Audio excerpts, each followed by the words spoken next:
How to add shortcuts in Google Chrome. Hi everyone, welcome back to our channel. This is Rose and without further ado, let's begin. First of all, launch your preferred browser that is Google Chrome.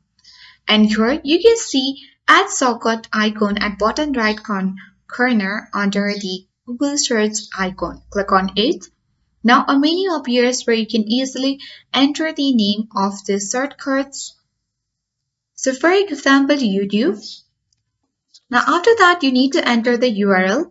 So let's open a YouTube desktop site and here you can easily copy the URL by pressing Ctrl C on your keyboard.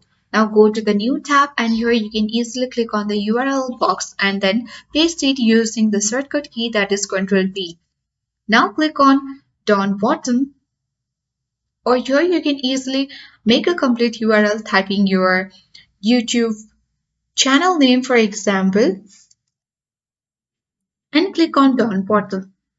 With that, as you can see that we have successfully added shortcuts on Google Chrome. I hope this guide was helpful. If it was, then do like, share, comment, and don't forget to subscribe. Thank you for watching and I'll see you in the next video.